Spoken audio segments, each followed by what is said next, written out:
Hello and welcome to the Sound Up Seattle podcast, your one-stop shop for all things Seattle and Washington sports. I'm your host, Tyler Cartwright, joined as always by my co-host, John Carey. I don't know why it sounds weird right now. It's probably because we're in the same room. Looking into each other's eyes, recording. I'm really uncomfortable with this, honestly. You're like a long-distance boyfriend. I don't actually like it when you come by. Yeah, it's been, 2.5 weeks now since we've talked and hopped on the pod, so we may be a little rusty. You know, Christmas time, we've put on a little weight. It's that kind of stuff. Eaten more cheese than you could begin to imagine. I can't even think through all the Gouda running through my system right now. Well, today we've got some not so lovely discussion about the Seahawks the last couple of weeks and what's been going on with them in the playoff race, which I'm sure most of you know by now, but we're still going to talk about it, talk through what happened. And then we've got some value dogs, some bowl game discussion to be had with UW and Wazoo, and we might get into just a little bit of college football playoff because it's exciting. And then we've got some discussion on college basketball and the status of those three teams, UW, Gonzaga, and Wazoo. Before we jump into maybe the smallest Kraken segment we've ever had, which is a tough record to beat, but we will definitely try. John, anything to say before we get started? No, death knell for the Hawks. Let's get to it. All right, here is some Coyote Picnic.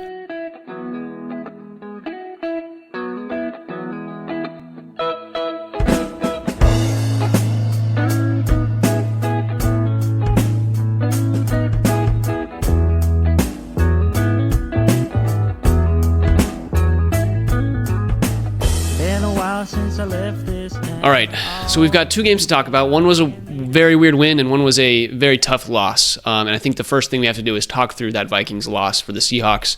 Where do you want to start with that one? It was tough. Season ender, obviously. We didn't necessarily know it at the time. We were still hoping that the Rams could drop one, but it turns out that is what put the dagger in the heart of this season, and it's a bummer because they played well. They played well against arguably the best team in the NFL. The Vikings are obviously super dominant. We'll have more to say about them later. But just a bummer to come up short in a game like this when this team, is looking like it could be playoff ready. That Packers loss is standing out like a sore thumb. But other than that, this team has won their last 2, 4, 5, 6 games, excluding the Packers loss. Or I'm sorry. They would have if they would have beat the Vikings.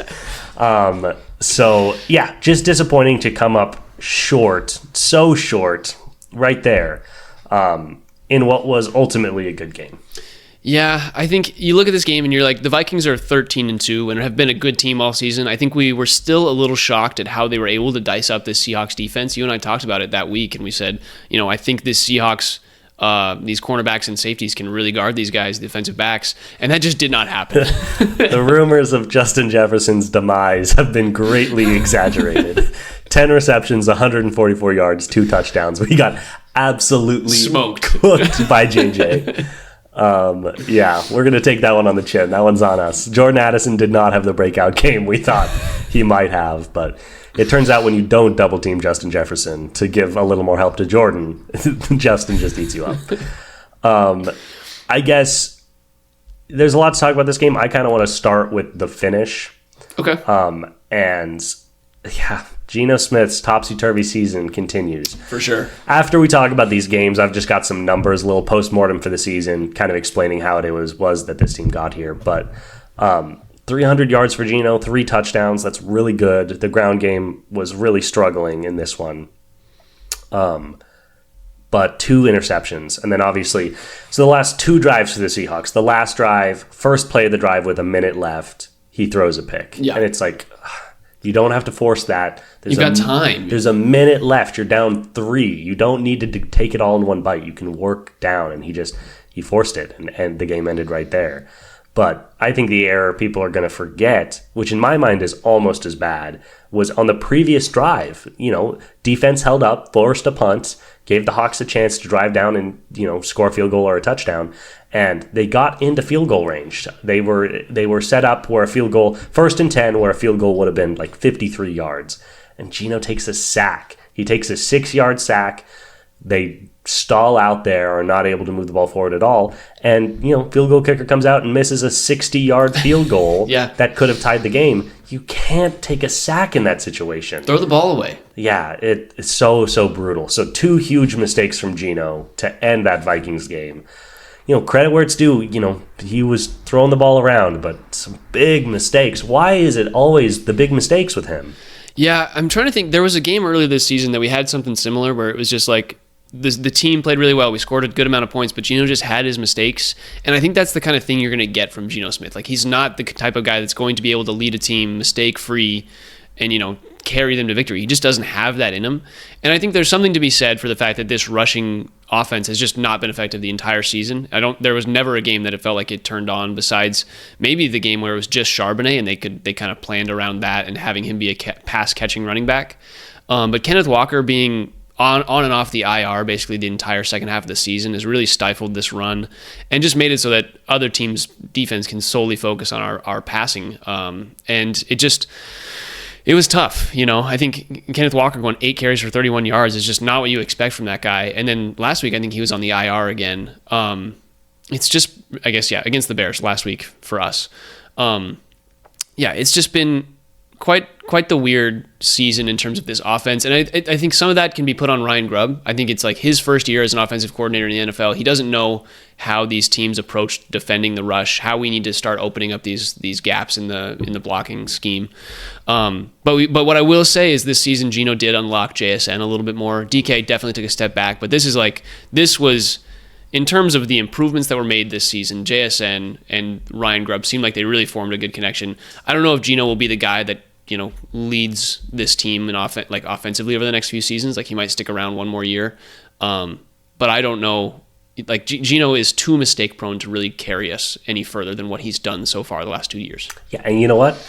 Ultimately, I kind of think that's what the situation is. I guess let's just talk some numbers for a second. Geno Smith on the season, 4,000 yards, great. 70% completion percentage. That's a career high.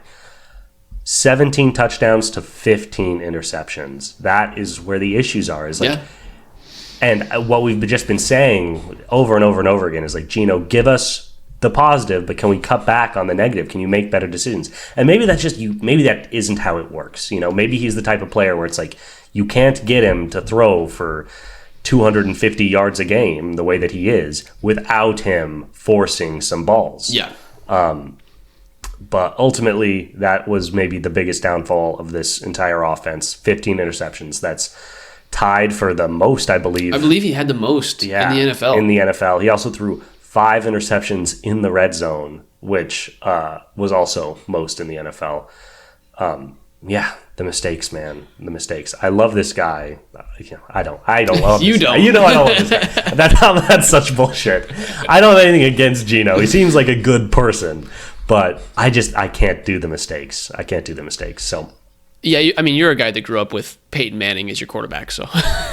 Well, yeah, but I've been watching Anthony Richardson for the last season. That's true. I know what mistakes look like, but the problem is Geno's supposed to be polished. When you look at the guys leading the leagues in interceptions, it's a lot of young guys. Like Trevor Lawrence is the only other guy up there that you would call any sort of vet, and he's 5 years in. There's a lot to figure out with that Jacksonville team. He's a little emotionally stunted. He's from like a damaged home, like we're being patient with him. Would you take Trevor Lawrence as our quarterback next year? Absolutely. 100%. He gives you, in my mind, everything Geno does, but I believe in his ability to dial it in a little more than Geno does. Here's a question for you, actually. A lot of the Seahawks Twitter discourse, which is not necessarily a lot of the fan base. People have their differing opinions, but a lot of the Seahawks fans on Twitter really wanted us to trade, or maybe wanted. I'm not sure what the status is now, but they wanted Baker Mayfield. Would you rather have Baker or would you rather have Trevor Lawrence? Oh, okay, that's interesting. Yeah. Because if it's Baker and Geno, it's like no, they basically did the same thing. Baker has been so good, and the thing is, Baker's just like a dog. Baker is one of my favorite players in the NFL. He's such I love him and Burrow have this same level of like unabashed, swagger and confidence that I love. Trevor's definitely a better talent, but he doesn't have a tenth of the grit Baker does. But I'm not sure this team was ready to contend for a Super Bowl anyway. No. And that's what you're kind of getting with Baker is like it strikes me as a shorter window. A guy like Trevor, it's like where, okay, hopefully in 4 years we can be the best team in the NFL. Yeah. You know? And you're expecting him to improve if you go for him. Yeah. Yeah. Him and JSN would be good, but he's got some good receivers down there as well. But yeah, with this team, yeah, the running game never really got going. Kenneth Walker, 500 total yards on the season. Charbonnet, that's 500 really as bad. well. Like Kenneth Walker came into the season as one of the top-rated running backs. That I don't think we can gloss over that he only had 500 yards. Correct, and obviously missed some games with injury, but he played in 12 games, racked up 150 carries. He only averaged 3.7 yards per carry, which for an NFL back is just not very good. Yeah. 47 yards a game in games he played. So, yeah, that is a huge negative development. And take that and pair it with Geno's 48 sacks. I'm not really sure how much is on Ryan Grubb. This offensive line is atrocious. Yeah, we kind of have glossed over that this entire conversation. Keep going. They are ranked 30th out of 32 NFL teams by Pro Football Focus. They can't protect.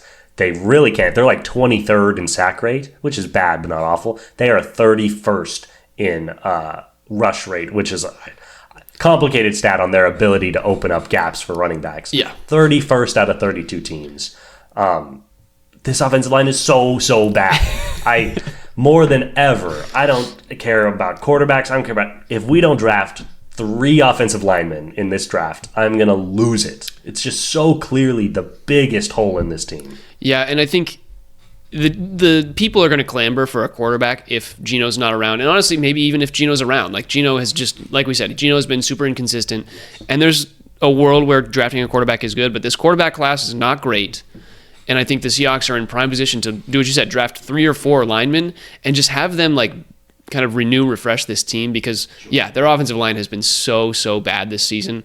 And in some ways, you might say that is why Geno struggled so much in terms of interceptions and decision-making. He's been on the move way more than he wants to be. Geno is a pass-first, in-the-pocket quarterback, and I just don't think he got that opportunity. Like, the pocket collapsed around him basically once every 3 plays. Yeah. And it's hard to do that. It's same thing in terms of the rush rate that you were talking about. It's like it's hard for Kenneth Walker to get going. The one game that we had a really great rushing attack, that was when everybody was commending our offensive line for having such a great game. And it was like, okay, these are the components to having a good offense. It's the line performing well so that you have time to do whatever it is you want to do. And so that you can run the ball to make your offense more of a dynamic so the defense isn't just sitting back in coverage. Yeah. Another thing to Geno's interceptions.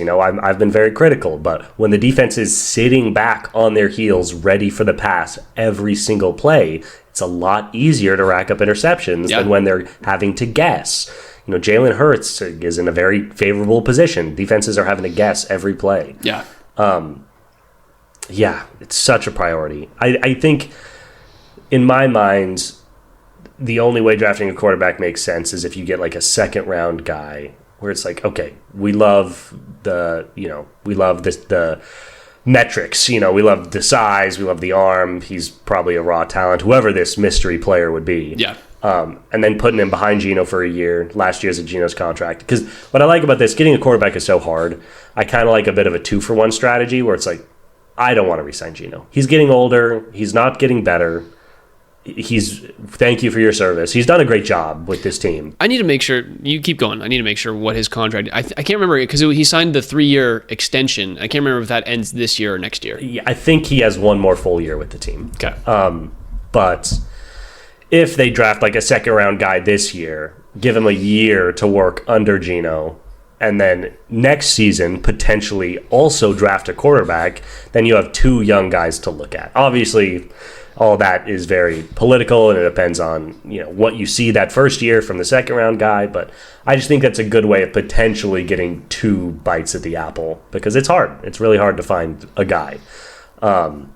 But yeah, if the first-round pick is not an offensive lineman, I'm going to throw my hands in the sky. We don't need a receiver. We've got a solid receiving core. It's been a glaring hole for a decade. Yeah. How has this problem not been solved in 10 years?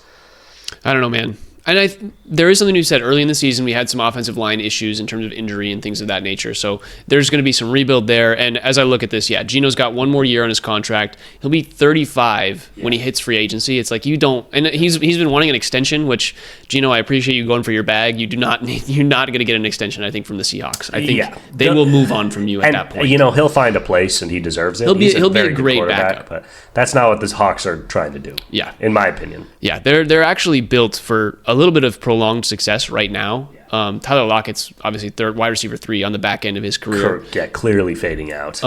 But that's fine. You've got your 2 threats. Tyler Lockett has been good enough, and we'll, over the next couple of years, we'll get a third receiver and things will change in that way. But yeah, you really have to build this line and build for 2 years from now. That's kind of where I'm looking for this Seahawks team, because next year, unless you somehow get a very, very good raw rookie quarterback, or you decide to make a trade, get rid of Geno, and find a new starting quarterback, you're not going to compete for the Super Bowl next year. That's just not going to happen. Correct. So I think you got to just look at this as like a window to build the team. Yeah. And we'll go from there. Which is what it's been. There's been some very positive developments. To your point, JSN and Ryan Grubb. Thank you, Ryan Grubb. Ryan Grubb's been getting a lot of flack. It's not the best situation in the NFL for an offensive guy. Mm-hmm. But I am so pleased to see him turn JSN into what we all knew that was the point of when us drafting this guy where he did. We all saw the talent at Ohio State. And it's so good to see him. He's going to eclipse 100 receptions. He's already over 1,000 yards. We now have 2,000-yard receivers, which is exciting. They're very different styles too, JSN and DK. They fit perfectly. I love that yin and yang. It kind of reminds me of Devontae Smith and A.J. Brown on Philadelphia. Just like the big, fast bruiser, and then the technical perfectionist. Yeah. So I love that. This is put in Noah Fant, and our running backs struggled, but they've been pretty good at catching balls. This is a good situation for a young quarterback to come into. And if we can get the offensive line figured out. And something that I want more from just the Seahawks in general, and I think we talked about this during the preseason of this year. It was like we want more from the tight end. I like Noah Fant as a pass-catching tight end. I think that Ryan Grubb didn't utilize that enough. I think he really wanted to go for JSN and build JSN's confidence up this year, which was nice. But I think I want more variety. There was a lot of screens. And you do that because the line was awful. There's a lot of screens and a lot of kind of misdirection in terms of that. I want more of like a tight end pop after a block than I want Zach Charbonnet coming out with no blocking lineman, or like one blocking lineman. Like, I think a tight end would do much better with the way that this team is constructed, because you have the other threats that have proven themselves. You just get more space to work in there. So I whether it's Noah Fant or somebody else, I think the tight end position is somewhere that we can really touch on next year too. Agreed. And I think Grubb obviously likes his tight ends. We saw, obviously, big fan of the tight ends. Westover and was it Culp? I think Culp was the other guy. God, I miss Westover. Dude is a stud. But... I agree with you. There's room for growth. Fant had 500 yards this year, which is that's fair. The most he's had as a Seahawk. So we're already seeing a little bit more of that. Part of that might be Geno, too, stylistically, kind of a different look for him. Yeah. But, I agree. I would like to see more growth there. Good tight ends, man. The Chiefs show it every game. A good tight end is an incredibly valuable asset. All right, While we're here, let's talk about the Bears game real quick. Not a ton of offense to discuss, and I don't know where you want to start. We can maybe talk about the kicker play, because that was the real thing that happened in this one. Battle of the kickers. I think it was a battle of just like who could mess up more. I think that was the real question. The team had 3 fumbles, the Seahawks did, and but no interceptions. But Geno just didn't really get anything going. 17 for 23, 160 yards. Really just a back and forth game of punts. There wasn't much else to be said. Nobody could get anything going, which made me feel better about the Seahawks defense, because I was a little worried. It was 6-3 for basically the entire game. God, yeah. Don't look at that second half just play by play. 0 points scored in the second half, to be clear. 6-3 at halftime, and that's all she wrote. Yeah, just in terms of total net yardage in the second half, I think did we get to 150 between both teams? I don't think we did. 150 yards between both teams in the second half, I don't think happened, which is crazy. That's just disgusting. This was an incredibly ugly game. Yeah. Defenses played well. I've been saying it all year, and I'll say it again. The Bears have a very talented defense. They are probably the best 4-12 team in the history of professional football. They've lost a lot of close games. They've lost a lot of fluky games. This team, performance-wise, obviously they've had some major offensive woes. Performance-wise, they're way closer to like they played 16 games, way closer to like an 8-8 team or a 7-9 team than they are 4-12. Yeah. And then, a great game for the Hawks defense. They really harried Caleb Williams all game. They broke all the hate on Caleb, people were sleeping on. He was creeping towards the record for most consecutive passes without an interception. That's not for a rookie. That's for NFL quarterbacks ever. Yeah. And he was like 50 completions away from that record. And Tariq Woolen was able to snap the streak and grab a pick. And they just harassed him all game, put him on his butt a couple of times. 7 sacks. That was actually a really good defensive performance from our line. Huge. Love to see it. But that does not mean this game was any funner to watch. This game was brutal. And it also, we didn't know, it didn't matter. Obviously, once again, we were waiting on that Rams game, but turns out to not have mattered anyway. Yeah. One thing that I'm looking at right now, just looking at the Seahawks logo on ESPN, and right underneath there, it says 9-7. At the beginning of this season, we both, predicted our record, or the Seahawks record, and you were 7-10, and I was like 10-7 or 9-8, something like that. At the beginning of the season, if the Seahawks had gone 10-7, in your mind, did the Seahawks make the playoffs for you? Yeah. Well, who could have guessed the NFC would be? That's what I'm kind of thinking right now. Is the Packers and Vikings, like the NFC North just being the monster that it was, the Commanders taking a giant leap was such a surprise for everybody. Mm-hmm. I think we all thought that like a 10-7 Seahawks team would make the playoffs. We didn't think they would make a splash, but we thought that they could do it. We were talking about 3 teams from this division making the playoffs. Yeah. I thought 2 was a lock, and it'll be 1. It's only going to be 1. Yeah. And it's, we're going to end up, if we beat the Rams, we will be tied for the division lead. And they have all the tiebreakers locked up, which is why it's an impossibility that we make the playoffs. But if we're 10-7, we are tied for the lead in the NFC West. So absolutely, I would have thought that would have made the playoffs. And it's just, what's frustrating about this year isn't their record. It's that they just clearly left some meat on the bone. Like some of their losses are just inexcusable losses, and they have some great wins. But you look at like the Giants loss, giving up 450 yards to Drew Lock and co. I think that was Daniel Jones at that point, but yeah. No. Drew Lock. Really? Absolutely. Wow. Oh no, I'm sorry. Drew Lock just had an awesome game. Yeah, he just had last the week. one. Yeah. He just had like one of the best games ever. Yeah. Correct. Sorry. Yeah, but they did give up way too much offense to Daniel Jones and co. Which is crazy because Daniel Jones now isn't playing for the team. Correct. And then that's what we're talking about. It's just like, 10-7 might actually be a pretty appropriate record for this team, but they could easily be at 12-5 if just a couple things went their way. They just started the season so hot, Yeah. To end up at 10-7 when you started 5-0, 4-0. I think it was 3-0, and then we lost 5 of our next 6. Like it was just like a topsy-turvy season for sure. So frustrating. But I agree with you. I think coming into the year, we didn't think that the Vikings were going to be as good. Sam Darnold has taken a huge step forward as a leader for that Vikings team. The Packers, I think everybody thought would be good. I think it really is the Commanders and the Vikings taking that step that we were not prepared for. But at the same time, coming into this season, if we had said 10-7 and the Seahawks didn't make the playoffs, I think expectation-wise, and I don't mean that we shouldn't be upset that the Seahawks aren't making the playoffs, but I think expectation-wise, we kind of met where everybody thought the Seahawks were going to be this year. Like whether they're 9-8, whether they're 10-7, like this is what everybody thought the Seahawks were going to do. Sure. And I think at that point, now we're upset that they aren't. That they did, like you said, that they didn't get more meat off the bone. And I think that's where the problem lies. And you can see the flaws in this team, and you can see where it can build to. Yeah. It's kind of a weird feeling at this point in the season because like it feels like we should still be competing a little bit, with where we're at. And it's just, and some of it too is some of the issues are very technical and very frustrating. Like, this is a team that was 5th in the NFL in penalties and I think maybe 3rd in penalty yardage. They had some big penalties against them. That's just inexcusable stuff. It's like, that is meat on the bone. This is a team that has one of the most explosive receivers in football and an offense that almost strictly passes the ball, and yet they only had 4 plays of 40 yards or more, which is 3rd to last in the NFL.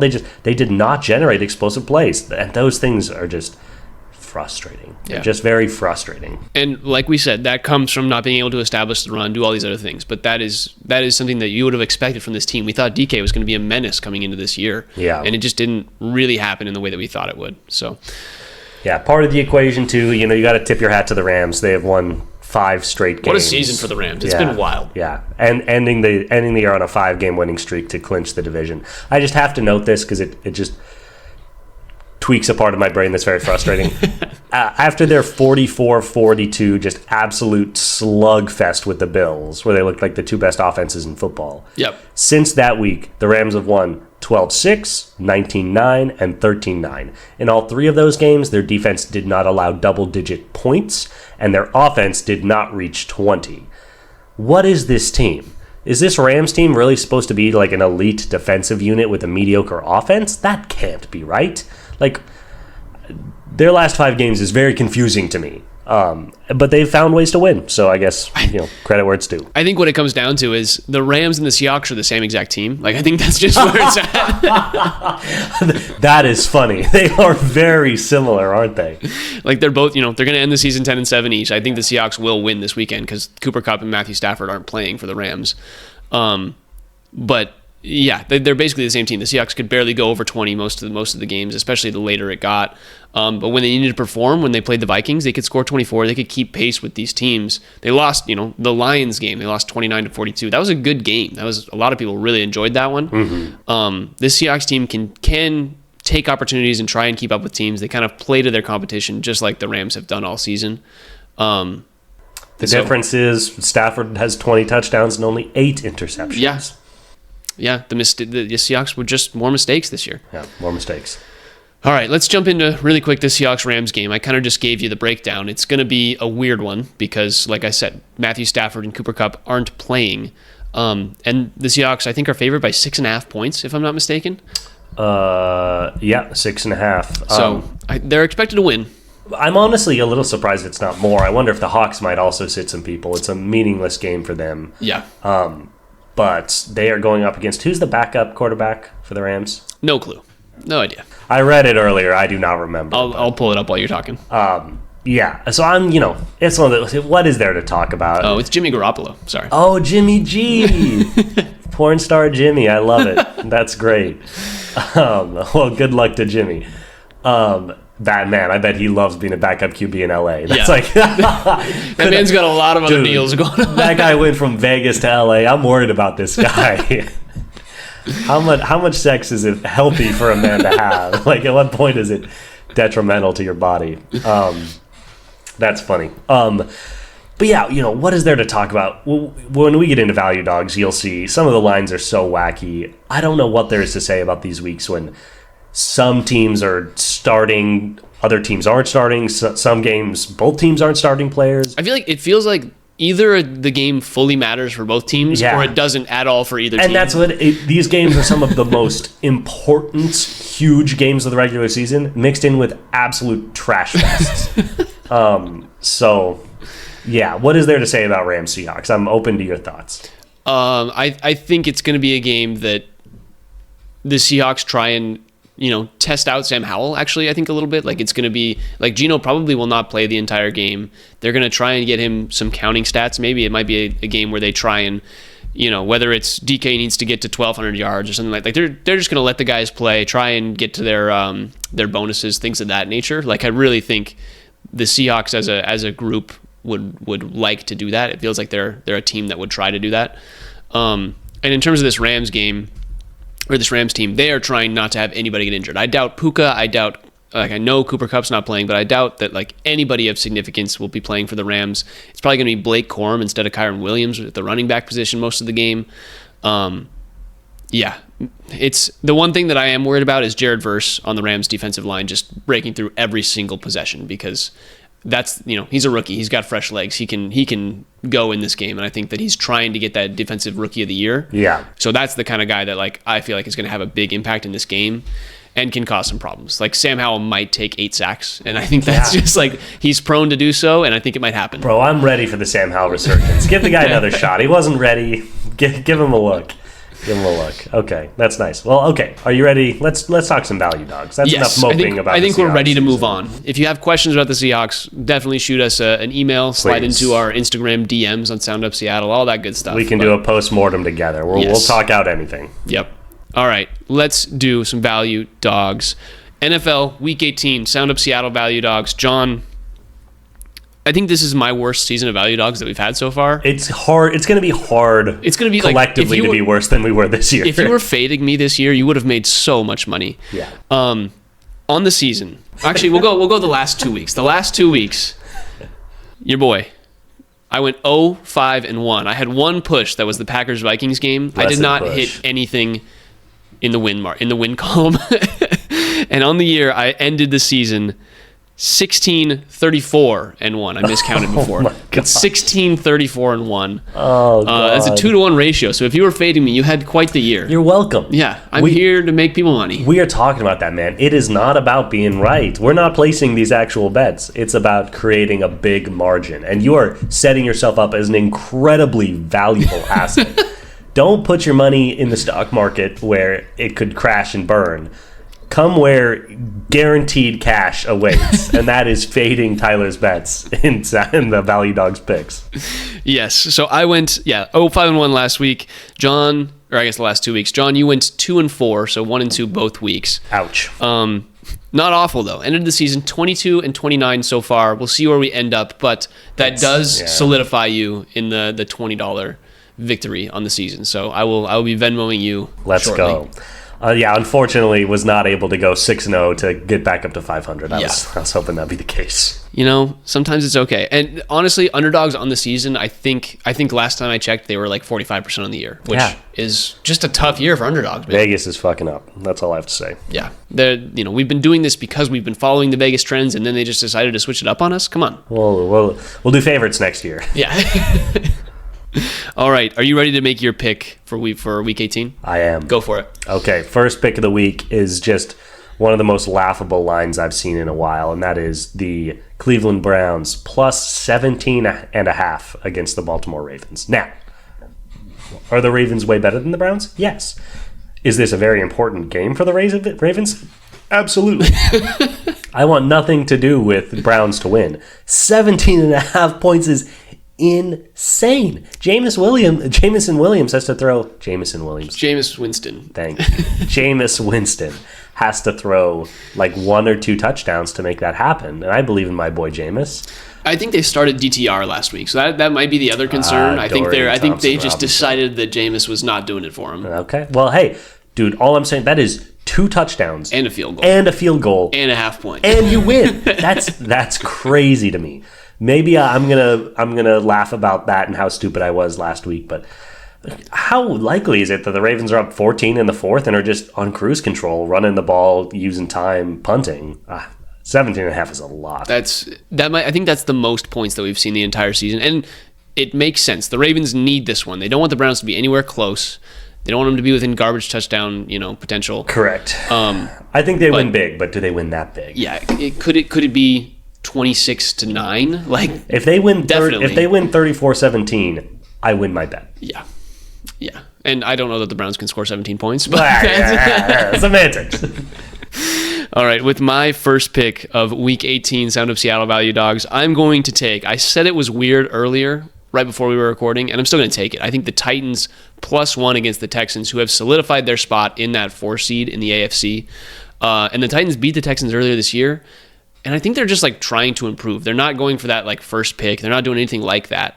And so I think the Titans will be playing their asses off a little bit, and the Texans probably will rest CJ Stroud. They'll probably just be chilling. Mixon has been off and on the last few weeks, so I think he'll probably be sitting a little bit too. And this is a team Nico that Collins too. They've dealt with a ton of injury stuff. Obviously, losing both Tank Dell and the Bills guy. Stephon Diggs. Thank you, Stephon Diggs for the season. If any team is risk averse in this last week, it's probably the Texans. Yeah.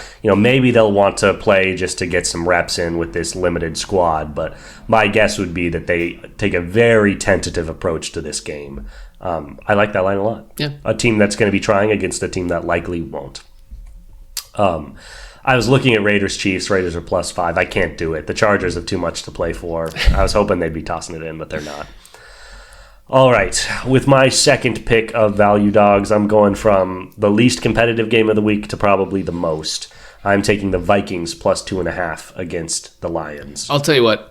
I had this one as well, and I'm not swapping off. This is the one game that we both want to watch. Bro, okay. Straight up, this is the most important Week 18 game in the history of the NFL. Yeah. This is... Whoever loses this game will have won 14 games and will be a 5 seed in the playoffs and play every single game on the road. The winner of this game will have 15 wins and will have home field playoff all the way to the Super Bowl. That's also the bye too, right? They're Correct. Be the number 1 seed. Yeah, it's for everything. It's and it's also a number 1 seed. I guess they would be the 5, so they wouldn't get the bye anyway. But only the number 1 team gets the bye. So it's for the bye. It's for home field. One of these teams is going to be the best 14-win team to play a playoff game at home. That's just insane how good both these teams have been. And as to the actual game itself, even if both teams were fully healthy, I love getting 2.5 points when you have the two best teams arguably in the NFL playing. It's like, I don't know what's going to happen, but I've got 2.5 points on my side. That's value. Detroit's also just swamped with injuries. So beat up at every level, and they're awesome. Dan Campbell is my god. Like I say my prayers to Dan, but at what point is it just too much? Their secondary has had some issues too in recent days, and obviously going up against this dynamic receiving We just core. Talked about it. Yeah, deal with it. Yeah, we decided that they cannot be guarded. I think. Last week, I think Jefferson had another 2-touchdown game, if I'm not mistaken. I think he has 4 touchdowns in his last 2 outings. So, he's coming back in a real way. This is going to be so much fun, man. It's going to be a great game. And my thing is, I feel like every week, or every end of the year, I have this take in the NFL. And if you've been following the podcast for long enough, you know what I'm about to say. If the NFL is rigged, this game will be within 1 point. Like, that's just how it's going to work out, because this game is going to be what everybody's watching. It's going to be the highlight If you like the NFL, you are not missing this game. Exactly. And so, the NFL wants this game to be close. They don't want it to be a blowout. They want it to be just like Bills-Rams. They want it to end at 44-45. That's just what the NFL wants. And I think that's how this game's going to go. It's going to be like a 27-28 type game where one team kicks 2 field goals and one team gets 4 touchdowns. And that's going to be it. So I like the Vikings getting 2.5 points, and they could be within 2, and that's what I'm expecting. Love that. Okay. Well, so if we're sharing that pick, do you want me to go 3 here? I'll take my third pick, and you can finish this off. Do it. With my third pick, I am going to take the Bears +10 against the Packers. And the reason for that is this is an NFC North matchup that doesn't necessarily matter, but also the Packers know that they're probably in that 6th spot. I guess they're fighting for being in the 6th or 7th spot in the NFC playoffs. Are they? I think they're 11-5, or are they? Yeah, I think they're 11. Oh, okay. So they can still No, but who could boot them? Because it'd be the Commanders. I think the Commanders are 11-5 as well. Oh gosh, I didn't think the Commanders' record was good enough to challenge. I have heard that Packers are playing their guys. I didn't know why. Yeah, that's a great explanation. Yeah, I think that's why. But I just, like we saw this Bears team last week, their defense is good enough. They played the Packers to within 3, I believe, the last time they played. They missed a game-winning field goal. Or they got a field goal blocked, and then that's how they got blocked by the Packers. Yeah, and I know Caleb Williams is playing in this game. I think they're going to be trying just so that they can get this guy some reps. Absolutely. And they've had such a frustrating season. If they could beat the Packers to end the year, that would be the cherry on top of the season for them. A huge exhale on the year. You'd be able to look at Caleb's stats, all the things that he's done well, and say, okay, this is a great building spot. If they end the season on a 12-game losing streak, that would be very frustrating. The spin on the Bears pulling this one out would be massive. Now, are they going to do that? I don't know. But to your point, 10 points. 10 points is a lot. For a team that, these two played each other to a standstill last time. Yeah. So I really like that pick. I'm going to let you have it just because I want to be a little more creative with mine. And you want to fade me, as everyone does. Yeah, you've touched it. Now it looks like poison to me. With my last pick, I am looking to break a tie with a team that I've had mixed feelings on all year, and that is the Carolina Panthers. They're +8 against the Atlanta Falcons. I've picked the Panthers 4 times so far this year, and I'm 2-2 in those games. And I need to decide, is this a team that I like as an underdog in some of these games, or should I stay away from them next year? They are +8. That's a lot of points. Falcons will play hard. They still have a 12% chance of the playoffs, so they're going to, make some moves. But the Panthers, love playing spoiler. Great opportunity for them. The Bryce Young revival tour is in full effect. They're playing hard right now, and they should play hard. They're trying to build on something for next year. An opportunity to play spoiler, +8, going up against Michael Penix, who has 1 full start under his belt, 2 full starts under his belt. 2, I believe. And has thrown 1 total touchdown in his career. Nobody loves Michael Penix more than me, but he's still a very fresh rookie quarterback. Bryce has a little more reps. 8 points seems like a lot to me. Yeah, I agree with you. I think the one thing that concerns me about that is the Falcons want to put the Panthers away. Like the Panthers, I don't know their record off the top of my head, but they're somewhere around the 4-win mark on the season at the moment, and I don't think that they're vying for that 5th win. And they want Bryce to play, they want him to get the run, but they're not trying to win this game in the way that the Falcons are. In the end, 8 points does cover the touchdown and a point. You have enough to where you can do a garbage time touchdown for the Panthers, all that good stuff. The question for me is, the Falcons, depending on when this game happens, they might just be trying to throw their foot on the gas, and the Panthers offensively, their weapons just, this is the problem with the Panthers right now. Their weapons are just not that great. They've got Adam Thielen, 37-year-old Adam Thielen or whatever, however old he is. Still so dependable. It's amazing. These wide receivers, man, it's like Jordy Nelson. Yeah. 40 years old, catching bombs. Just crazy. But, I get it. But their running game's been good. Chuba Hubbard's had an awesome year on the ground. And you said the line, and I was like, I actually like that. Of all these picks, that's probably one of the ones that I would have taken. But I'm just telling you the concerns so that you're aware that Michael Penix is going to throw for 4 touchdowns. And loud and clear. Bijan's probably going to chew him up on the ground. One underrated thing about this Panthers team, I'm putting it out in the ether. You can guess why I would bring this up. But part of the reason they've had a big resurgence is they have really invested in their offensive line over the last couple of years. Yeah.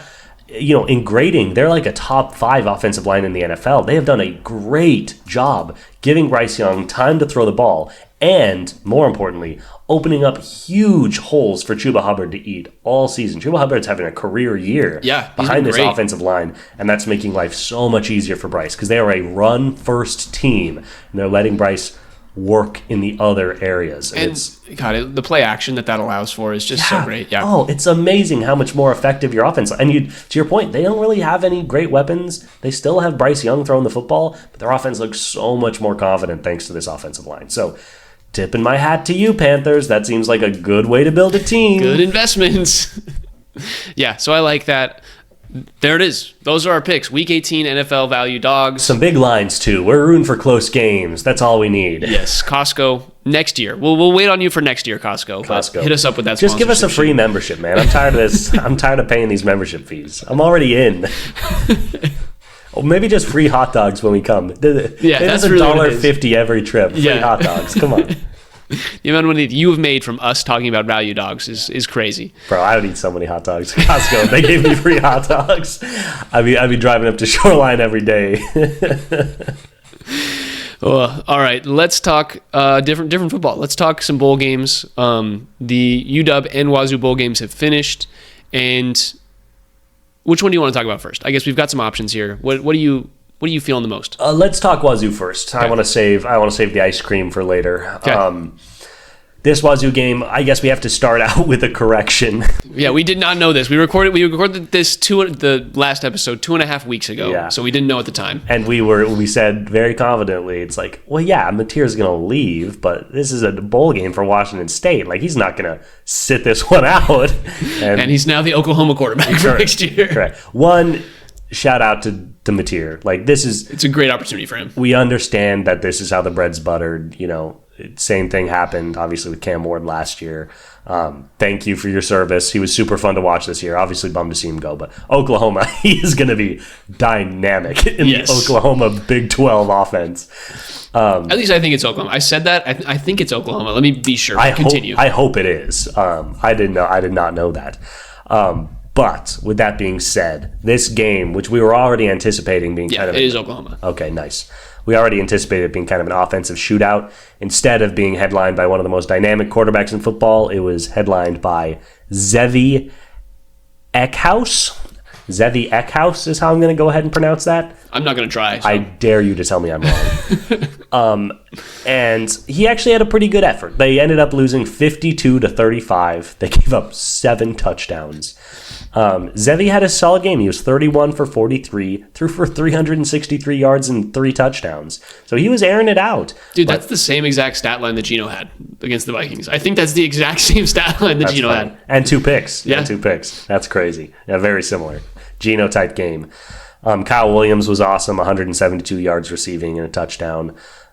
Their running game was all right, but offensively, and they put up 35 points. They did all I could hope for a backup quarterback coming in a bowl game. But my goodness, there was no stopping Syracuse. Yeah, what I will say, Kyle Williams, as a guy who's played for this Washington State team, he's a senior. Like, it's his last game at Wazoo. He came in and had a vengeance to him. Like, he wanted this team to win, and he really tried to carry them. 170 yards, right? At least. Yeah, I love that for a senior too. Yeah, that's sick. Like, the fact that he's a senior, he's done with college football, and honestly, he's trying to prove himself to get drafted. All that good stuff. 172 yards, a touchdown, and 10 catches. Like, that's a great day for Kyle Williams and a great leadership. That might be a career day. I'm not sure he's ever had more than that. I mean, he had a great year with Mateer this year, I think. But did he ever top 170 yards in a game? I don't know. But what I will say is it really proved for him that he can do it with any quarterback in any style of offense. You're right. That's a great proving point for him. You've got a backup Washington State quarterback against the Syracuse team that's ranked 21st in the nation. Like, this guy, obviously he was doing it with John Mateer, who's going to be one of the best quarterbacks in college football next year. But the fact that he did this with the backup at Wazoo is crazy. So he's making a name for himself, which I love. And yeah, to keep this game, to score 35 points in this game after Mateer leaves is very impressive. I was just kind of blown away with Washington State. After I heard Mateer was gone, I was like, okay, they're going to score 14 points and Syracuse is going to score 35. And yeah, their defense sucked. That's happened the entire season. But they put up a fight, and that's what you can ask for in this game. 100%. I just want to shout out Syracuse because this was not part of the credit goes to Syracuse. Part of it's Washington State's defense sucked, but these just 2 stats that make it so evident. Syracuse, their 2 leading rushers combined for 20 carries and 160 yards. So they were averaging 8 yards per carry on the ground. 8. Their quarterback also threw for 450 yards and 5 touchdowns.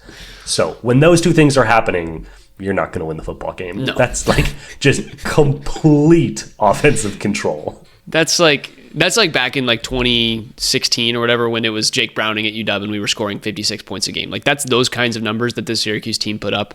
So yeah, you're just not going to win the football game if that happens. Kyle McCord broke the all-time ACC record for passing yards in a season this year. Congratulations to McCord. Yeah, he was averaging 20 yards per completion, while the running game was averaging 8 yards per attempt. They completed 24 passes for 453 yards. Yeah, bro, they were airing it out. They had this is crazy. They had a player with 5 receptions who averaged 22 yards per reception. He didn't have 2 receptions for 44 yards. He had 5 receptions for 110 yards, 22 per reception. Second best on the team. They had a guy with 4 receptions, 145 yards, 36 yards per catch. That's insane. They had 5 receivers with an over 25-yard reception. Yeah. Like it was just an insane day for Syracuse's offense. Insane. And obviously Wazoo's defense needs to improve, and that will be addressed this offseason. I'm sure their defensive coordinator is going to get fired. Yeah. Which sucks for him. Sorry, boss, but you were just not good at your job. Your team didn't have the proper pieces for you. I don't know what it is, but you're going to get fired. Yeah, and you know, shout out to Syracuse. This was probably the best offense Wazoo has played, other than maybe Boise, depending on how you feel about their offense. But 10-3 Syracuse is going to finish as a top 20 team in the country, kind of where we were hoping Wazoo would be. But Kyle McCord, man, vet, love that for him. Yeah. Cougars, what that does mean, and I hate to say it, it's a bummer. This was still a fun season to watch. They end their season. When they beat Utah State 49-28, we thought they could have a one-loss season and have an outside shot of making the college football playoff. Since that moment, they've lost 4 straight games to end the year. Finish at 8-5. That's disappointing. A disappointing end to a very fun season. Yeah, I think we were just happy for them to be where they were, and obviously looking at where a team like SMU ended up. When it comes to the college football playoff, like Wazoo did not belong in the college football playoff, even if Mateer was playing, all that good stuff. Like their defense was just bad enough that any team would have dropped 50 points on them. And this was just kind of that proved it to us. It does suck that they ended the season at that record, but it was still something that we kind of expected once they started losing. Like this is just kind of where their season was bound to go. And the wheels just kind of fell off. They were kind of a magical team through the first 9 games, and then the wheels fell off the magic carpet ride. Yep, they did not win the Pac-12. That was crazy. Yeah, goes to the Oregon State Beavers. All right, we can stop with the pity party. Let's talk about something that is actually pretty exciting. Super exciting. This is going to be our favorite loss to discuss probably all year. And that was 35-34 UW Huskies loss to the Louisville Cardinals. I'll let you start. Man, so I was texting my boy after and during this game. And honestly, I was tweeting. If you're not following the Twitter, follow the Twitter, because I do try and tweet during important and fun games. Love that. Check X. Come on, man. It's not 2019. It's called X now. Listen. He wasn't tweeting. He was Xing, guys. Check him out. Damon Williams Jr. Has the potential. And let me, hold on. Before I say this, let me read a text that I got from my friend during this game about Damon Williams Jr. He said, he just sent me an Instagram reel. He said, Damon has UW GOAT potential. Oh. He said that. That was the first thing he said to me. No pre-context to that. He sent me that during this game. He said, Damon has UW GOAT potential. And I am on that train. Like, Damon Williams Jr., as a player, as a true freshman, comes in and has this type of game after the pick 6 that he gives up on like the first play of the game. I don't remember if it was the first or it was definitely the first series. Drive of the game. It was first drive. Yeah. I don't remember if it was first. It was the first pass. His first pass goes for a pick 6, and then he comes back and leads this team with 4 touchdowns in the air to Giles Jackson and 1 rushing touchdown. Yeah, almost 400 yards in the air as well. Just an absolute awesome breakout performance for this young kid. I should say it was such a good game that I finally learned how his name was actually pronounced. I've wanted to say you Desmond. Said Desmond every single time we talk about it. And then I was looking, and that's like, is it Demond? And then it's like, no, Damon Williams. That's so sick, man. He's electric. Size not as big as I'd like, 5'11", 187, but he is dynamic in the way that we talked about John Mateer being dynamic, and that is, he really showed in this game that he has a big cannon arm and some good accuracy. And clearly, based on the game plan, they're planning on using this guy and his legs in a very real way in this offense. 26 for 32 for 374 yards and 4 touchdowns. Excellent game through the air. That's a better game. Well, what's the name of our starter? Will Rogers? Yeah, it was Will Rogers. That's absolutely a better game than any game Will Rogers had all season. Dude, I mean, Damon Williams Jr. had more yards passing than the Cardinals had all game. That's crazy. But he carried the ball 20 times. Yeah. 48 yards and a touchdown. He had that one beautiful run for the touchdown, but he really wasn't very effective rushing the ball. maybe because Louisville was kind of prepared for them to be leaning on that. Yeah. But clearly, when he had only 12 more passing attempts than rushing attempts, they're planning on using this guy as a dual threat quarterback. And if he can be doing both at the level that he was throwing the ball today, yeah, Michael Penix with wheels, baby. Yeah, dude. So what DeMond Williams Jr.'s play style does, he ran a lot of RPOs, and he ran a lot of like quarterback designed runs, or quarterback keepers off of an RPO kind of thing. It basically makes the defense have 10 guys on the field, because there's always a guy that has to watch DeMond Williams Jr. And he's just like the linebacker that has to sit there, and it opened it up so much for Giles Jackson in this game. And Denzel Boston got injured at one point during the third and had to come out. But I like watching this team. Kaleki Latu had a really good game in terms of like he played kind of just like Jack Westover from last year. Jeremiah Hunter had a really good game.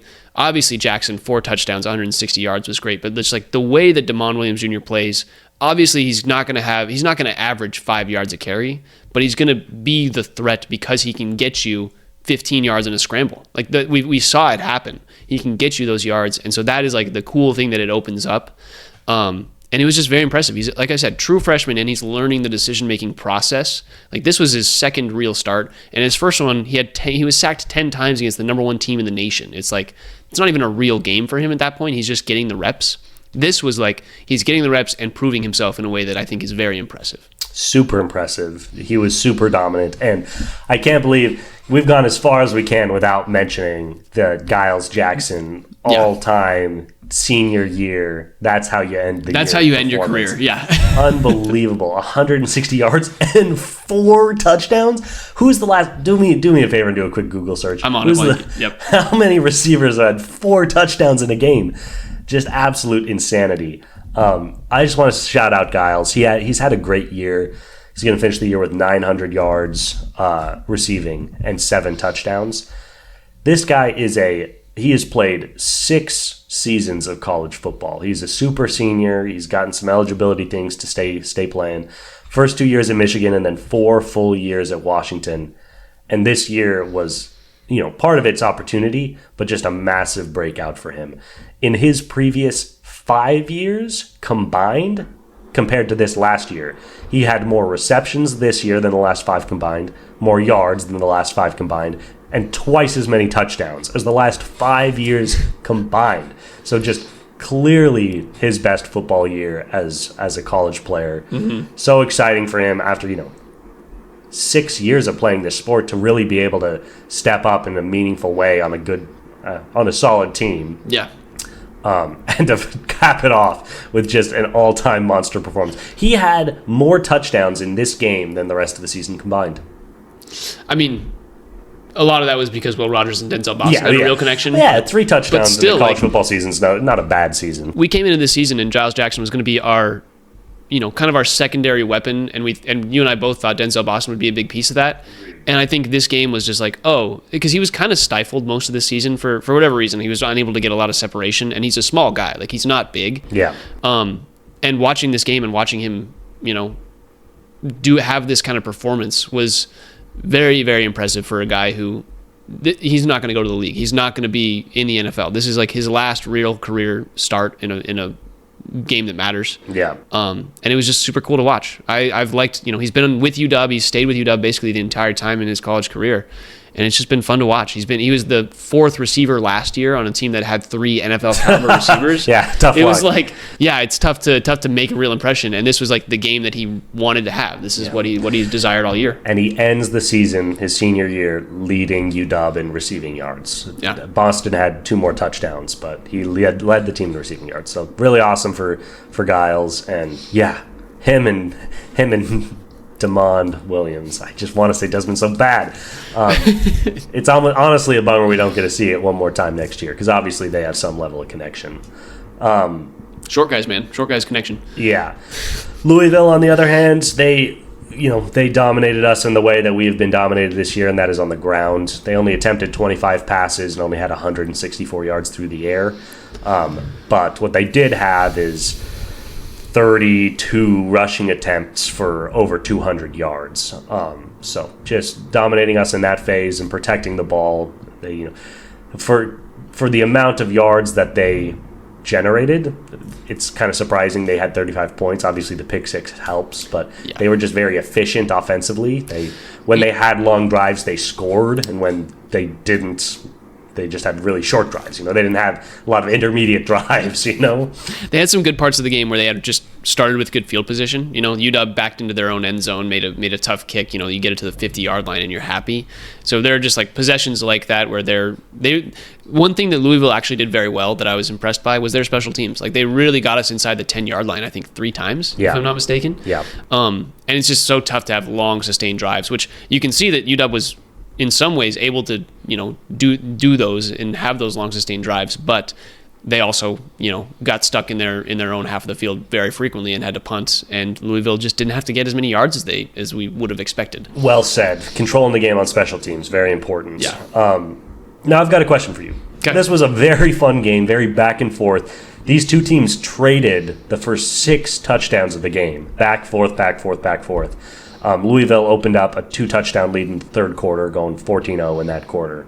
And then it was all Huskies in the fourth. I already know what your answer is, and I already know that I agree with you, but I want to talk it out anyway. Yes. Coach's decision when they scored that last touchdown to go for 2. That is how they lost this game. They could have kicked an extra point and gone to overtime, but they decided we want to win it right here. I love that. However, with that being said, this is a team that had completely dominated the fourth quarter, surrendered 0 points to Louisville, and their offense was really clicking. There is an argument to be made for sending it to overtime. Why don't you walk me through your feelings on that? Hindsight's 2020. I kind of love the call even more once you're looking at it after the fact, even though they lost. Yeah. You look at the play call, and I think this was. I don't know if you were really like super tuned in at this point, if you had turned it on or just were kind of following along, but during this play, during the 2-point conversion attempt, the Louisville safety that was supposed to stay with Giles Jackson just didn't, because Giles sagged a little too far down, and we tried to throw over the top to number 6 on our receiving core, who I forget his name right now.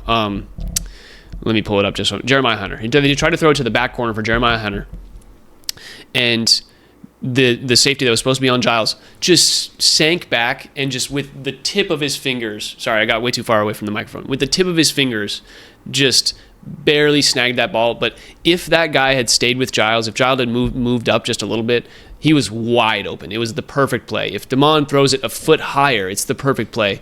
Everything about that was good. Louisville's defense just made a good play. And so in that way, I love the call. Yeah. I love that. It wasn't some cheap inside zone run where it's like, what are you doing? You're not doing something you haven't been able to do all game. Yeah. You're doing exactly what you wanted to do, and you got it to go, and it was just a good play by the other team. And in that way, they were riding their momentum. They like you were saying, they had the momentum going into this point. They could have kept it into overtime, but at the same time, you have the momentum. Go for it now. Yeah. Don't worry about it. And it's also, as much as it is weird to say, it's a bowl game. It doesn't matter. You're going for the win, and you're okay with losing.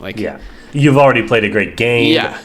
At that point, it's all house money. It's good vibes everywhere. Yeah. And 2 things. One, I've never seen a 2-point conversion attempt that I'm like, what are they doing? Ever. Yeah. It's the most high percentage of approval rating play you can possibly call. It's either like, oh my God, we just went out and won it. We've got balls of steel. I want to pick up head coach and carry him around the field. Or it's like, God damn, I love it. I love the aggression. We're better. Let's just go win it right there. Didn't work out this time, but it's like, I'm never disappointed when a team makes that decision. Specifically in this game, man, the way Damon was playing, man, that 4th down touchdown, that fade to the corner, just an absolute beautiful ball. And one of the harder throws it's a really hard throw to make, and it looks easy on TV. It's like, oh, you just kind of loft it over the defender into the hands of the guy, but the timing and the arc on the football, the accuracy to get it right to that pylon is crazy. All that stuff has to be so precise. It was just an absolute dime. So yeah, I love being like, he just made that throw, let's go make another one, and giving him an opportunity to make a similar type of throw, put it in the spot where it needs to be. And yeah, good defensive play. But total house money honestly makes basically no difference to me if they had won this game. Yeah, I think my reaction to this game would have been the exact same that we just had this conversation. Yeah. We would have just been like, oh, UW pulls out the shocking upset. but I'm still happy with where we ended up. Yeah, it would have been nice to finish the season 7-6 with a winning record, but man, if what we saw from DeMond is in any way real, nothing but big smiles coming out of this one. It'll be interesting to see Big Ten play next year. It'll be a different beast, but yeah, he'll have the offseason and obviously I'll have some non-con to start the year. We'll see how that goes. Something that I was thinking about too is DeMond's improvement from the Oregon game to this Louisville game. You know, it's 3 weeks of time, and Oregon's obviously better than Louisville, but he's a true freshman going into this.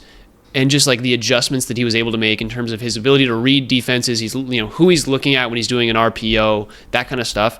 I was so impressed by that, and just like the cerebral part of his game was actually very, very impressive to me as well. Yeah, and it's worth noting because small sample size arguments, but we saw these flickers against Oregon too. In the Oregon game, we're like, man, he's rushing the ball. We rushed 22 times for 17 yards in Oregon, just completely ineffectual on that point. But he was 17 of 20 for 200 yards, no picks against Oregon.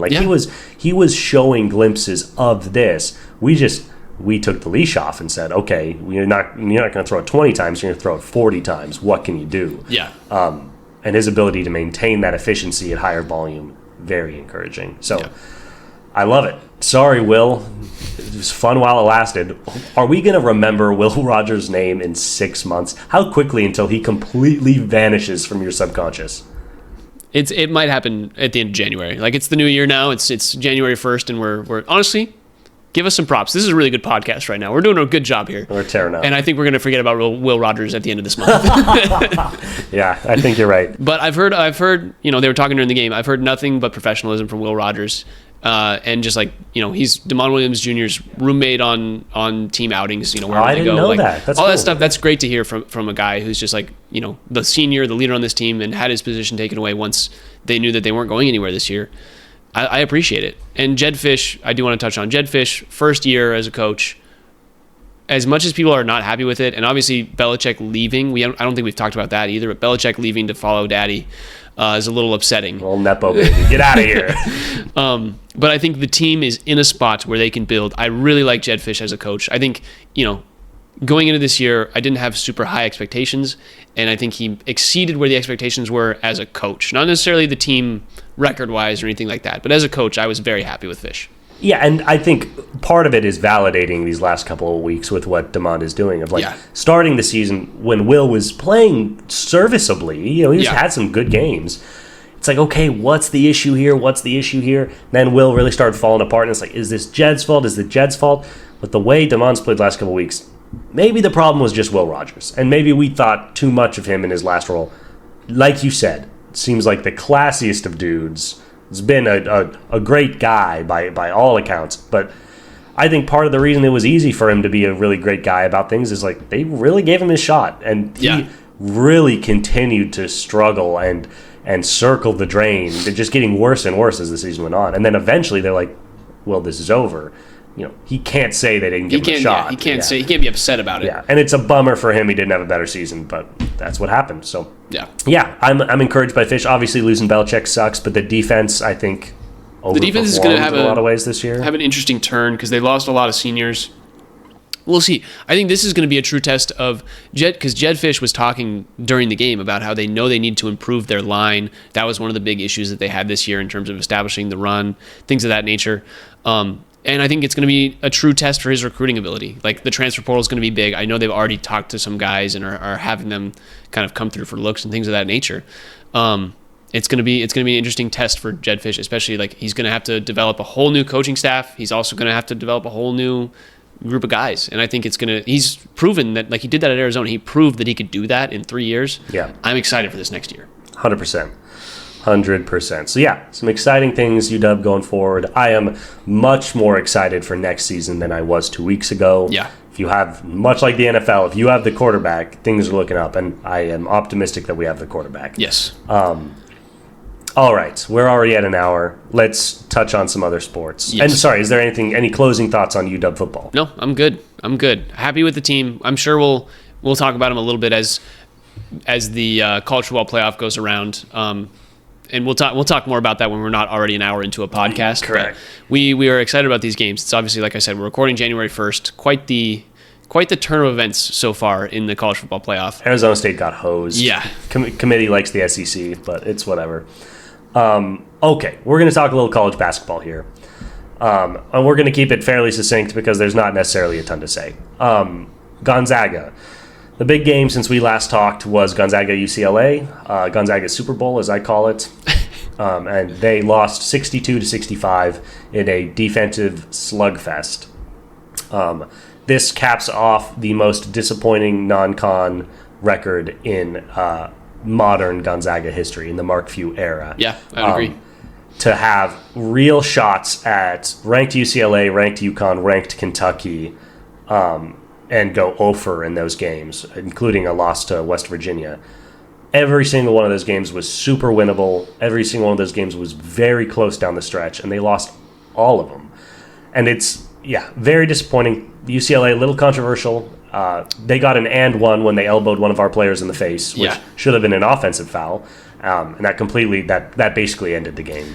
It made your last shot that much, it made it that much harder, like the decision making for that. Yeah. Well, instead of being up 2 with the ball with 20 seconds left, we were down 1 with the ball. And down 1 with the ball, 20 seconds left. Yeah, it completely changes the mentality in those possessions. But anyway, regardless, if our offense wasn't so lethargic, if we hadn't scored 62 points, this wouldn't be an issue. So that aside, they also had a close call with Pepperdine. They needed to kind of scrape by that one. That was a frustrating game. Yeah, frustrating to say the least. This team is incredibly frustrating. They can beat anybody. I mean, they haven't lost a game other than in the last 2 minutes against good teams. West Virginia, by the way, just beat Kansas. They're now 10-2 with wins against ranked Gonzaga and Kansas, 2 of the top 3 preseason teams in the nation. Yeah. So West Virginia will be ranked. So that's suddenly looking like a better loss. Now, all of our losses are against ranked teams in the top 25. They're all in the last minute of the game, essentially. So this is a good team, but at some point, the pattern is this team that can't close games. Okay. The thing with this Gonzaga team and the issue that I take is it has 2 identities. It has the Ryan Nembhard and some big, whether that's EK or Huff, whatever it is. It has the Ryan Nembhard and a big, pick and roll style offense. And then it has the trio of Caleb Battle, Nolan Hickman, and Ajayi, who are all, in a way, kind of redundant. And Hickman is more of a point guard and Ajayi is more of a scoring small forward kind of guy. But they're redundant, and whenever they get the ball, it feels like things stall. Yeah, and it's not in the way of it feels bad. It's in the way of they don't fit with the way that this Gonzaga team wants to play. They need shooters. They don't need guys. And we talked about it last year about how they need a guy who can score in the last minute of games. Nembhard has taken a little bit of a step in that direction, and Caleb Battle has proven that he's just good enough to be that guy. I think, watching him in these games, he's been good, especially against Pepperdine.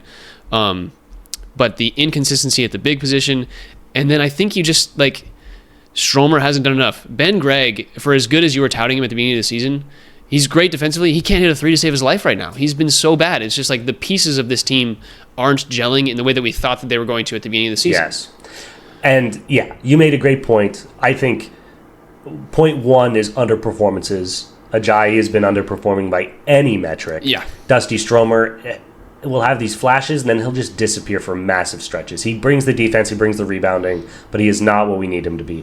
And then Gregg's shooting. Gregg has been so important to this team. He is indispensable. He's our defensive leader. He's a great passer out of the post. He flies around, massive effort guy, almost like a Draymond Green type player. Obviously not with the same level of passing responsibility, but just the beating heart of this team. He has to be able to hit a 3. We need that from him, and we thought we were going to get it from him. In that UCLA game, he was 0 for 5 from 3, and every single one of those threes was when the score was within 3 points, and it's oh, this is so big. We need this one, Ben, and he bricked 5 of them, and it's we just need him to hit one of those shots. The other thing of that is you have Graham Ike who can't space the floor. Yeah. And as soon as you get another guy like Ben Gregg who should be able to space the floor and create an opportunity, if he can't, if they don't have to guard him outside, it just creates that much more of an issue for this team. Agreed. But so that's definitely, I would call that issue 1. Issue 2, I think you hit the nail on the head with the identity thing. And honestly, my takeaway, Nembhard needs to relax a little bit. Like, he can't, it's not good for him to be completely ball controlling for the entire game. We need those moments, and I'm glad. Part of it is, I think, a lot of these are big games that are close down the stretch. It's like we have to run our best action, which is a Nembhard big pick and roll. I recognize that, but we have to ease off of that and work on Gonzaga offense. Flow, moving the ball, giving multiple people opportunities with the ball in their hand to make a play. Because you're so right. Battle, Hickman and Ajayi have just been disastrous. They just haven't performed. Yeah. Correct. They get the ball in their hands and they have no idea what to do with it. Hickman's having his worst season at Gonzaga. I don't even want to talk about him. But Ajayi is a guy, every time he does something with the ball, something good happens. He has been awesome. But he's just not getting those opportunities down the stretch. He's getting completely iced out for these Nembhard ISOs. And yeah, non-con's over. It was very disappointing. We're ranked 19th in the nation, and we will not play another ranked team in the rest of the season. So we'll probably end the year around 12, 15, 12 to 18, and we'll hopefully get a 4 or a 5 seed in the tournament. But we need to use this non-con as a chance to develop some flow and movement and opportunities for some of these guys, because man, you nailed it. It's an identity crisis down the stretch, and we need to get it figured out. Yeah, that was not short. I said that'd be short. We talked for 10 minutes on Gonzaga. Yeah, it was only 7. Don't worry. Don't I see. Cut us some slack. You got eyes on the clock. But yeah, I watched that Gonzaga team, and like in the Pepperdine game, it's like you guys scored 50 points in the first half and you finished the game with like 82, 84. Like it was, you stalled out. The flow didn't continue. And so that's where you need to improve. And I agree with you there. In terms of UW and Wazoo, they've kind of continued their thing. They played each other. UW was able to beat them, to beat Wazoo. They just haven't really been impressive. They lost to Seattle U, and then just won 90-53 against, I think it was NJIT. I don't even know what that is. Yeah. New Jersey Institute of Technology. Is that? I think you nailed it. I think we're there. We cracked the code. Yeah, UW is just not impressive. The more I look at their Big Ten schedule, the more I'm like, this team could go over in the Big Ten. Gosh. Like they just, I need to see more from them. I don't know, like, I love Sprinkle as a coach. I think he's going to do great things long term, but short term wise, Great Osabor has not performed. Our transfer pieces have just not done what I thought they would be doing offensively. Like I thought some of it would translate, and it just hasn't. And Wazoo is doing exactly what we expected. They're beating teams that are worse than them, and they are losing to any team that can provide remote resistance to that. So there's not much to say there. Yeah, I just want to touch on a couple things. Yeah, UW almost got away with the in-home sweep. They got the win over Eastern. They got the win over Washington State. Then losing to Seattle U. Tough. Yuck. I think it's worth noting that in their last 4 games, other than their loss to Seattle U, they dropped 89, 89, 90. Their offense is starting to get going. And partially the worst, but actually a very encouraging sign to me is that in those 3 games that they won and put up 90 essentially in each one, Great Osabor did not break 16 points in any of those games. It's other guys, it's flow, it's system offense. And if Great is not going to be a 25 point per game scorer, that is going to have to be what this offense does. They're going to have to develop more of that. And that's been encouraging. Their offense has looked a lot better. They did lose to Seattle U, though. What I will say is that comes with them making shots. It comes with different guys being on different nights and then figuring out who those guys are earlier rather than just like trying to figure it out. Yeah. So I will say in that way, I was happier with the team. And, being able to score over 85 points for three straight wins is nice for them. It shows that they're defensively, like they're not giving up a ton of points. When they're lost to Seattle U, they lost 79-70. Like that's 79 points really isn't that many at this point in college basketball. Yeah. So I've been happy, and their shooting has improved. We'll see how it happens up against Maryland and Illinois this weekend. Yeah, and then just interesting, obviously UW got the win in the interstate matchup, but UW is currently ranked 17th out of 18 teams in the Big Ten. Yeah. Call it the Big 18. Stop playing with us.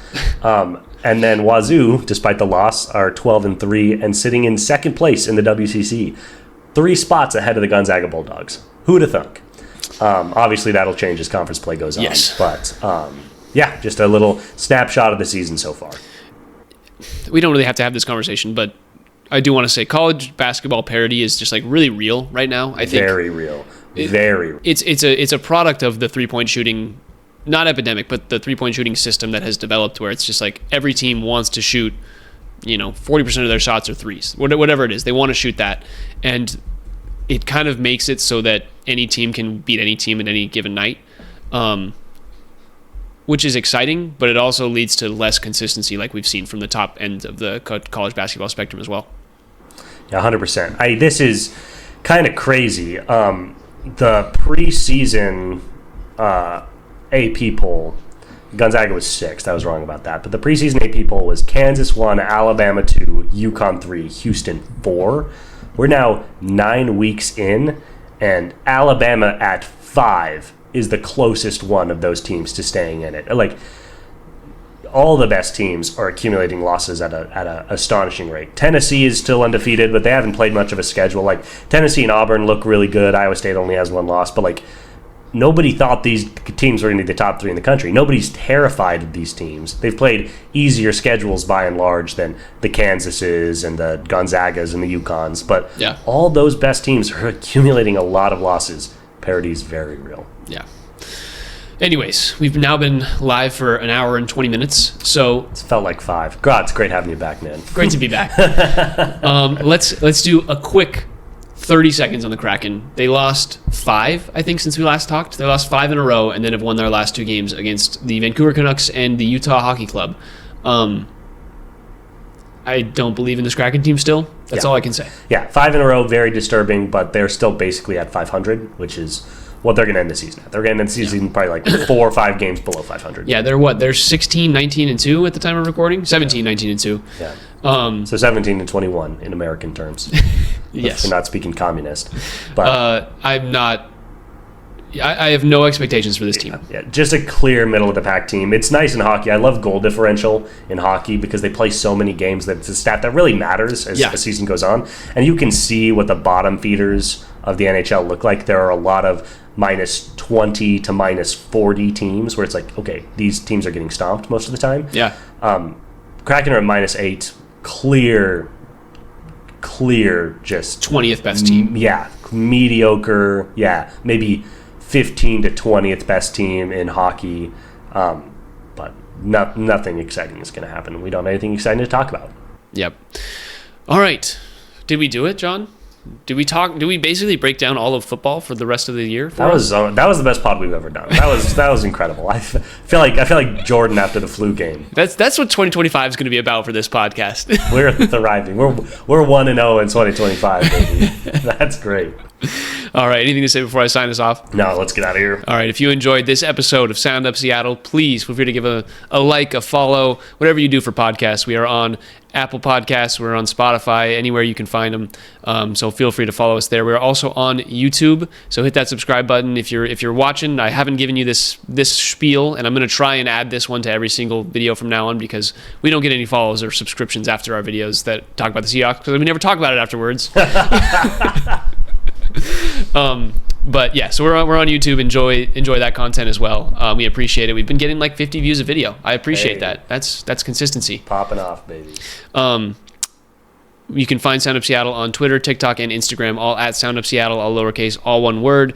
Email us your questions, comments, or concerns about how often John is wearing his Oregon State shirt when we record at soundupseattle@gmail.com. I only own one shirt.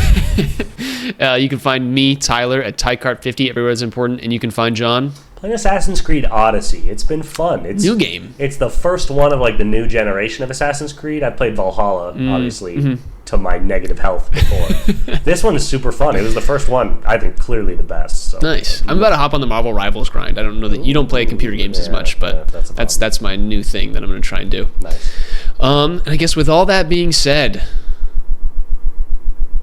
let's go Hawks. Wow, absolute stumper of a go this week. I guess I'm gonna say go Squids because Zags have lost my trust. You know what I need to do? Last 10 seconds of this pod, just so you can look forward to next week. We are doing an official. We're both preparing a Sonics what's that called? If their draft, what's an expansion draft, like preview. We're both gonna do one. Yeah, we're gonna set up a hypothetical expansion draft based on previous rules, and we're both gonna do a draft and see what our beloved Sonics are going to come out looking like. Because it's going to happen. God damn it. Whether it happens, we'll do it. Here's my rule. We'll do it annually until the Sonics are back. How about that? I will be so excited when we do it with the actual announced expansion draft rules prior to the actual expansion draft. That's going to be sick. It's going to be so fun. This is really warm up is all this is. Yeah. So we're excited for that. And yeah, football's going to wind down next week, so you're going to have some different types of content coming from us. I hope you enjoy. I promise some 30-minute pause. I swear to God. It's not happening, guys.